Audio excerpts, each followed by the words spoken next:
Hofu ndiyo sababu kubwa inayokufanya ushindwe kutimiza ndoto zako, kwa sababu kila unapotaka kujaribu kitu kipya, kuna sauti ndani yako inakwambia, vipi kama utashindwa tena? Vipi kama watu wanaokujua watakucheka? Vipi kama hii biashara haitaenda vile ulivyotarajia? Lakini kuna kitu leo nataka ukijue.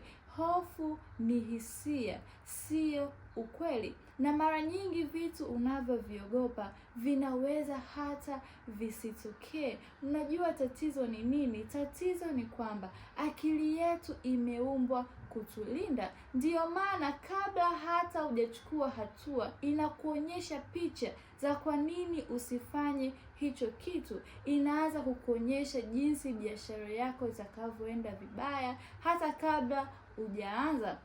Inaanza kuonyesha jinsi ambavyo marafiki zako watakavyokucheka hata kabla haujaposti video yako ya kwanza. Na mwisho wa siku unaamua kutoanza kabisa.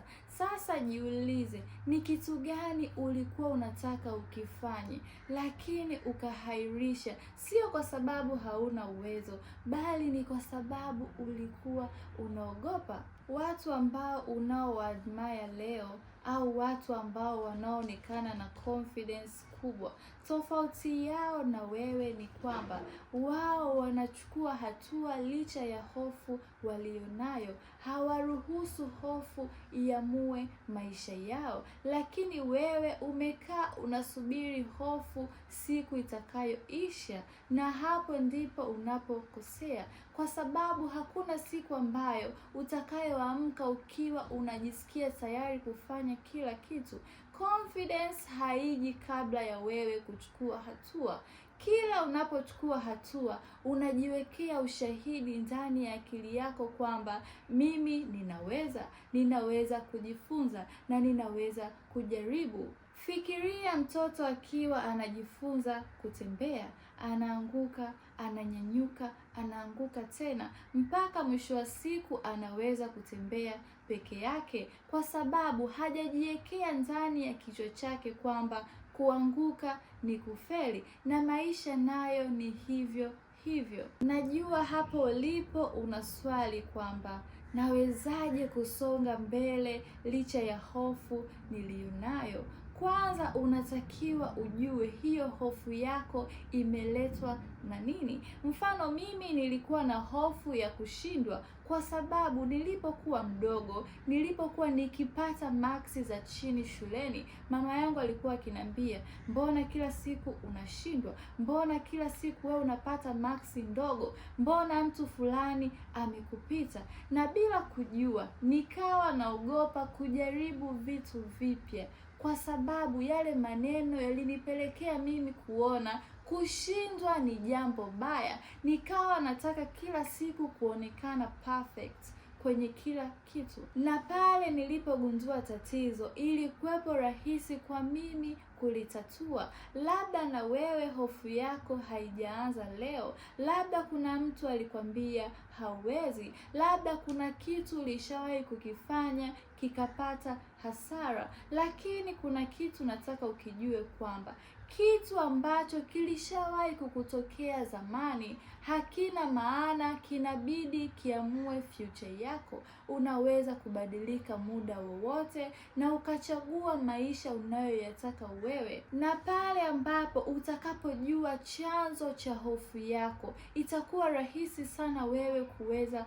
kulitatua, kwa sababu hauwezi kutatua kitu usichokijua. Unatakiwa ujue kwamba kukosea ni sehemu ya safari, kwa sababu hata hao watu unaowaona wamefanya vitu vikubwa kwenye hii dunia waliwahi kujaribu na kushindwa, waliwahi kuwa beginner, waliwahi kuchekwa na watu wanaowajua, lakini hawakuruhusu kuchekwa iwafanye wazime ndoto zao, na walijifunza kutokana na makosa. Kwa hiyo usione aibu kwa sababu leo haujui kitu fulani. Kutokujua sio aibu kabisa, lakini kukataa kujifunza ndiyo aibu kubwa. Usisubiri hofu iondoke ndipo uanze.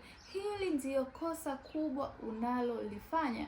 Kama umekaa na haufanyi uamuzi wowote ule, unajiambia nitaanza siku nitakayojiamini, nitaanza siku nitakayokuwa na kila kitu, nitaanza siku nitakayokuwa na 100% confidence.